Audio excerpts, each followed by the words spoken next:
The Smiling Human podcast is made possible by listeners like you. If you would like to experience more of these shows into the future, then please consider becoming a patron at patreon.com/thesmilinghuman. Hello, and welcome to The Smiling Human, where collectively we evolve through inquiry. Hello, and welcome to another episode of the Smiling Human podcast and of Oak's Hour. My name is Oak, and I'm your host. Today's episode marks the end of Season 2, and as is the case with all Oak's Hour episodes, I will be addressing some questions that find their genesis in the synthesis of the ideas that flowed from the previous 3 episodes, those being with Justin McSweeney, Kyle Smith, and our first ever Trialogue episode with Nick Palladino-King and Nitin Garg. If you missed any of these 3 conversations, I would highly encourage you check them out after this one. So the questions I will be addressing in today's episode are as follows. 1. How do the stories that we tell ourselves, both conscious and unconscious, shape our identities, and what role does the prophilic self play in this process? 2. What practices can help us bridge the gap between the authentic self and those facsimiles that we embody in both the digital and physical spaces? Thirdly, how does the language that we use, whether it's ancient, modern, symbolic, or digitally derived, affect our capacity for individual and collective growth? And lastly, what steps can we take to align and enliven our inner narratives and external expressions so as to more fully relate with truth and meaning? With our path laid out before us, let's get to it. Question number 1.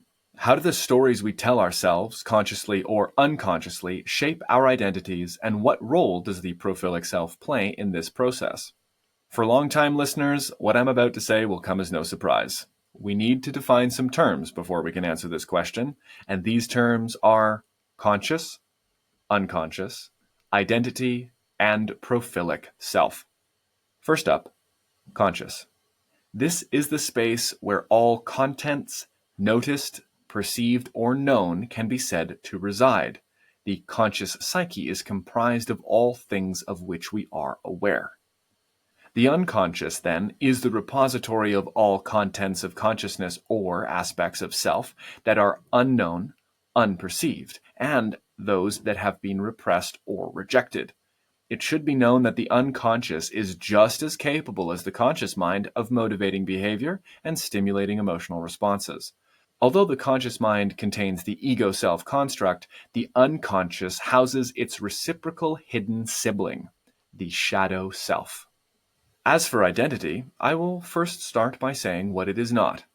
It is not exclusively the ego-self construct or the totality of one's self-conception, comprised of whatsoever one believes about themselves with varying degrees of abject reality.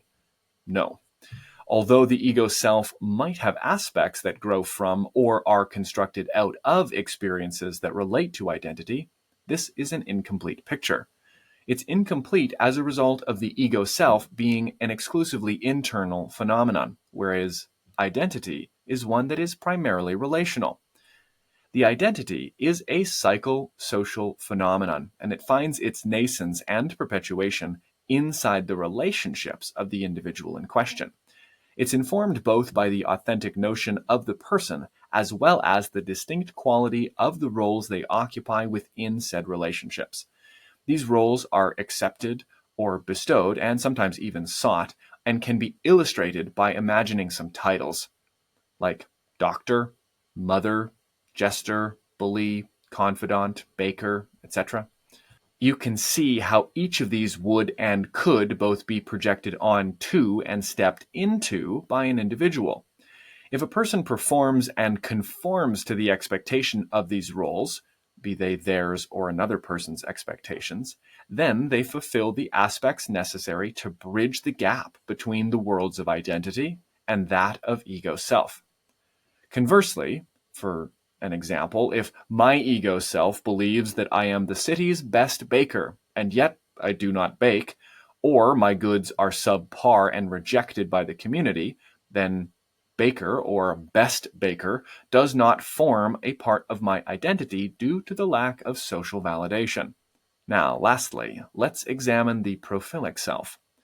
This particular variation of self was first introduced to me by Justin McSweeney in episode 9, and we discuss it in depth there. So if you find yourself interested in this specific element of the episode, be sure to check out that one after. The prophilic self is born out of the ego self, but rather than being a purely mental happenstance, it finds its reality through the world of social media. As the name suggests, prophilic refers to the profiles that each of us have across myriad platforms. The attached self in question is both the curated set of qualities, aspects, and behaviors that motivate how we craft these profiles, and the end target we hope to portray and be perceived as within the digital social space. Although these reductionistic and curated extensions of our personality find their roots in our living being, they are wholly external to the person and are only birthed and animated by them. They are a costume of usernames, selfies, stories, and reels whose environment is rife with the temptation to conform. With these definitions clarified, then, we might return to the question with a fresh mind. How do the stories we tell, either conscious or unconscious, shape our identities, and what role does the prophilic self play in this process? The stories told by the conscious mind differ greatly from those told by the unconscious. This is primarily because the conscious mind is very fond of the linguistic, propositional, and rational, whereas the unconscious speaks in symbol, allusion, and metaphor. Furthermore, there is no law that binds our conscious and unconscious stories into congruency. In fact, dissonance between the two narrative groupings is a very common state for most people in our modern world, and I would also add that it is a source of great suffering and disillusionment. The extent to which these conscious and unconscious narratives shape our identity was alluded to earlier. Being that identity requires social recognition and participation, then both of these narratives are impotent to shape identity at whim. They can, and most certainly will, determine those events, habits, and people to which an individual is attracted or repulsed, and thus they are capable of shaping the points of social contact alone that go on to craft the identity. How we are received and perceived by the world, and the collection of our actions going forth into it, will be shaped by the conscious insofar as we will do all that we can to enact and behave in a manner that is congruent with what we believe about ourselves, i.e., the ego-self construct. If one seeks recognition or social validation as a primary motivation, then it can be said that the conscious stories are incongruent with those of the unconscious, and that the health of the individual is very likely suboptimal as a result. Along these very same lines, the unconscious and its narratives shape identity by means of influencing what one is drawn to or repulsed from. That is to say that the social contexts in which one abides frequently will work to mold the identity in their own unique ways. The unconscious narratives will, should they contain significant aspects of the self that have been forcibly repressed, shape the identity via the consequences of the inevitable, compensatory, and uncontrollable behaviors that are bent on bringing the repressed aspects back into the light. These compensatory and uncontrollable habits are aberrant and often very detrimental to the health of one's relationships. This is due to a lack of authenticity. The lack of authenticity that follows from repression can and will be felt by those with eyes to see and open hearts, this being our friends and kin. It is also possible, too, that feedback from such awakened kin would be quite confrontational, as it would run contrary to the ego self's conscious, self-constructed narratives. So how does the prophilic self slot into all of this, then? Well, this contrived and curated digital self will have the maker's mark of both the conscious and the unconscious mind. The domain of the prophilic self is so public in degree and in scope that no aspect of our neurophysiology or psychological ancestry, for that matter, is adequately prepared to reckon with it. As a result, the natural and compensatory compulsions used to address desire and need are supercharged from the vastness of the digital arena and the immediacy with which we can engage and receive feedback. Further still, prolific and frequent engagement with this digital realm will introduce new and false signifiers that stand to substitute for meaningful social enmeshment. Things like comments, follows, shares, and likes are now quickly replacing the meaning-rich moments of validating intimacy that were and are still supplied by authentic human relationships. This introduction is captivating, and intentionally so. We are well aware now that the most popular user interfaces are designed to capture and contain attention. There are major and very dire consequences to this, not least among them being the perpetual perceptual externalization of the source of meaning and value. This means we look outside ourselves to feel better. One direct result of this externalization is the habituated neglect of the unconscious and its integration. Yet another danger presents itself with the rise of the prophilic self, and this is the prolific and popularized conflation of the prophilic with the authentic self. This can be easily identified when we see those who center their ego's worth on their digital metrics of likes and follows. This mentality is often extended outwards to the judging of the value of others as well. Frustratingly accompanying such misplaced attributions of value and meaning are often mood disorders, including but not limited to anxiety, depression, body dysmorphia, and suicidal ideation. And that is to say nothing of the frequent or enduring feelings of emptiness, meaninglessness, a lack of purpose, and loneliness. This is an awful menu of experience that is far too common in today's day and age.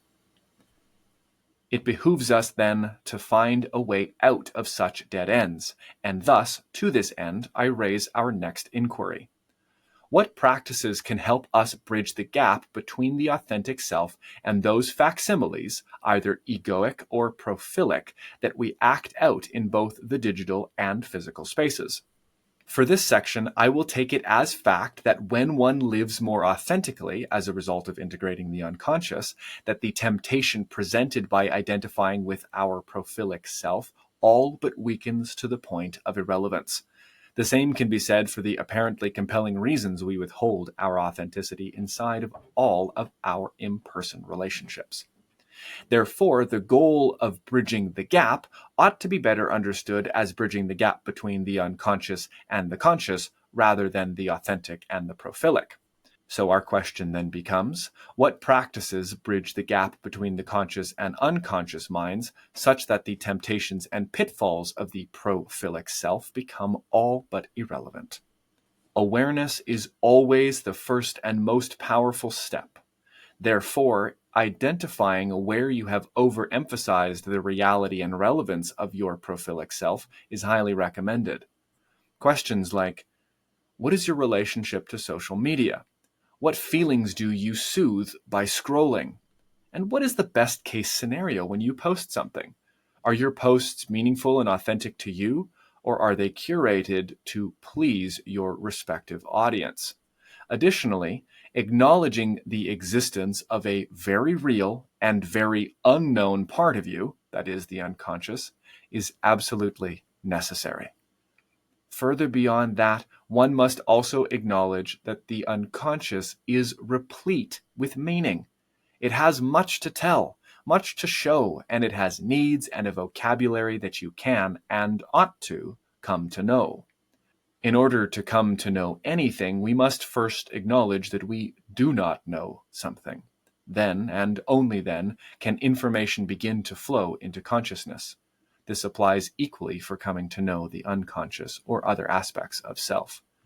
Thus, one practice that you can integrate is to play as though your unconscious is another person and to ask it questions relevant to your most emotionally potent experiences. To receive the answers, you can journal, as writing has a very special way of tapping into the deep internal sea. Secondly, I recommend you look at your dreams. If you recall, I noted that the unconscious speaks in the symbolic, the metaphoric, and the mythic. Well, consider your dream space the ideal canvas for the unconscious. Offering a question to your depths just prior to sleep can bring about remarkably clear results should you commit both to recording and interpreting that night's dream. So, if we set authenticity or living authentically as the aim, then cultivating the following skills will be necessary. First, and as mentioned, the interpretation of your dreams. Secondly, inward listening during conscious hours based in curiosity and humility. And thirdly, recognizing how your body responds to both truth and to inauthenticity. This last one is particularly and potently applicable. Your body and your conscience know when you speak or act out of alignment with what is most true and authentic for you. Note how you feel when you lie, when you self-abandon, people please, enact damaging coping strategies, etc. How do you feel when you do these things? By becoming acutely capable of identifying the sensations that arise when you act out these aforementioned habits, you will well be on your way to centering your life and your expressions in the real and the authentic, rather than the contrived or prophilic. The realms in which you are likely to notice the greatest change upon taking in these practices are the realms of your language, both internal and external, as well as in your decisions. Admittedly, what we say is said by choice, and thus our speech is considered to be a series of decisions, be they reactive, responsive, habituated, or intentional. So then, how does the language we use, be it ancient, modern, symbolic, or digitally derived, affect our capacity for individual and collective growth? To grow is to change, to release the old for the new and hopefully for the better. And although it is not necessary to know what you might grow into or how, it can be said with certainty that what you believe to be possible for yourself will shape your capacity to recognize the meaningful paths before you. You could not become a better version of yourself if you could not recognize both your ability to transform and the opportunity to do so. Our capacity to recognize or acknowledge either our potential future self and the choices given to us to get there are in large part shaped by the narratives, made up of language, that we hold in mind about the world and about ourselves. Therefore, literacy in language and its perception shaping effects is necessary in order to avoid or undo self-imposed limitations on growth.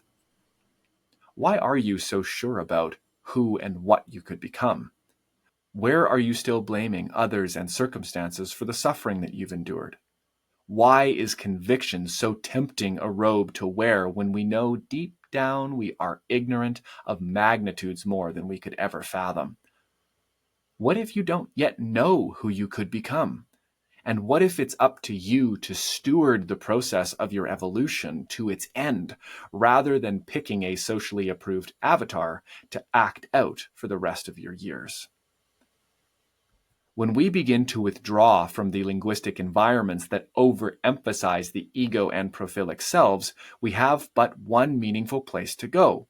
And in so going, we are beset with the necessity of confronting our mythical and metaphoric literacy.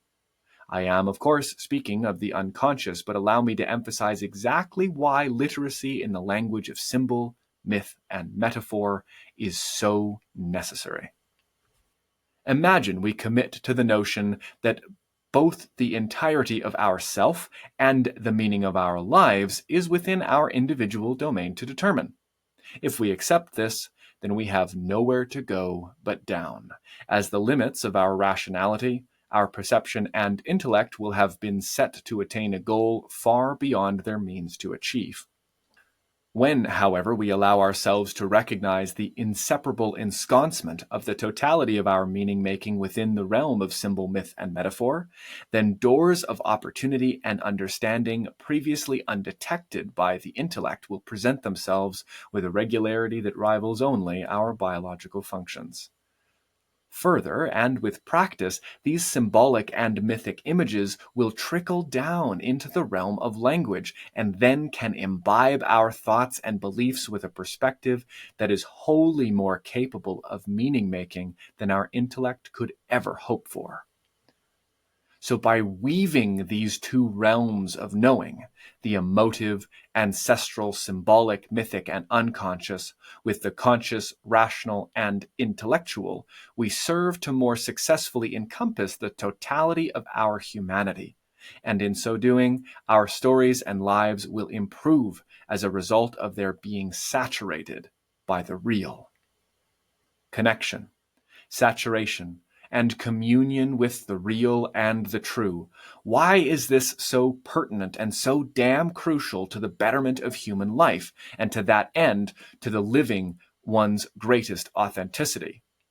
Well, if you've read my book or listened to several episodes of this show, you'll know that I believe that truth is the source of all meaning and all value. Truth, value, and meaning might seem abstract at the moment, but they underpin every single moment of our perceptive human existence.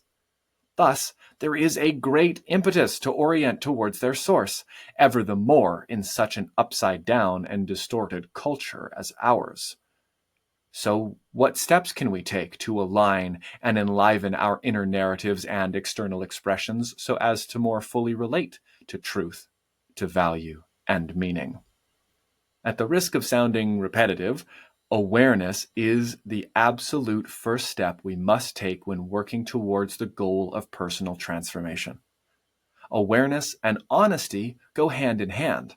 Thus, getting really honest with yourself about the stories you are telling, both about yourself and the world at large, and maybe even recording them for familiarity, will be essential before you can hope to align and enliven these stories, and thus begin to more fully relate to truth, value, and meaning. The simplest way I know to start practicing this is the practice of noticing what your thoughts are saying. You might, as an opportunity, take a day and assume the role of the independent observer and simply watch, withhold judgment, and listen. What are you repeating to yourself and to others? Note this down. Truly, put your full focus to it, as once it enters the purview of the conscious mind, it will not be easily dismissed. Next, you might evaluate the credibility and the supportiveness of the more frequent thoughts that you discover by asking of them questions like, do I know this with certainty to be true? How do I know? How do I feel when I choose to believe this to be true? What kind of person do I become by believing and acting out this thought as true? Now, for the very astute among you, you might recognize these questions as stemming from the 4 questions of Byron Katie's work. The power in these questions is that they begin to dismantle falsehoods. But dismantling falsehoods is only half of the work. The other half is introducing resonant and authentic, truthful alternatives in their stead. But how on earth do we know with what to replace them? Well, exploring affirmations that resonate deeply is a powerful, viable option. However, there will be no greater source of resonant authenticity than your own being. And thus, we return to the necessity of integrating the unconscious and the shadow. For when these are integrated, there is more of you to know. What might you say if yours was the only opinion that mattered? How would you act and express yourself if you were the only person around? What parts of you are you most afraid to show the world? Each of these questions is capable of directing your attention to the threshold between conscious and unconscious, and this threshold can be understood as the font of authenticity. Life, aliveness, and being All are imbued with truth and value. When your authenticity rises into consciousness, it brings with it a vitality whose absence may not have been fully understood, but was likely always felt. The alignment, then, is towards truth and its source, such that we begin to draw the most real in us up from the well of unconscious into consciousness in the present moment. The enlivening comes when we allow these authentic and truthful realities to rise without condemnation and to take the courageous risks of expressing them out into the world. There is simultaneously a degree of complexity and an almost ridiculous simplicity to this process, such that can be felt in the all too common advice of just be yourself. If we don't know from where the multitude of facets of ourself arise, and we don't know what stance to take in order to bring them into wholeness, then such adages are practically meaningless. And so let us review where we have made our major touch points in today's investigation so as to offer something hopefully more meaningful than just be yourself. We began with an inquiring into the nature of the conscious and unconscious minds, into identity, and the prophilic self.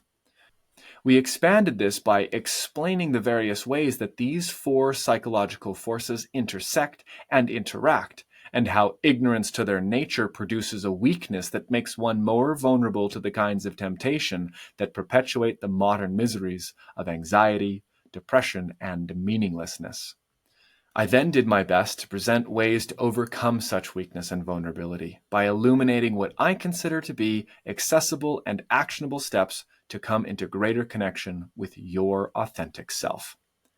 Building from this, I then proposed some methods by which these new and meaning-rich inner connections might grow into fruitful inner and outer habits of thought and language so as to promote your highest well-being. The hyperconnectivity of this world, combined with the ever-increasing distractions that pull our awareness outward, are a force with which our psyche is poorly prepared to contend.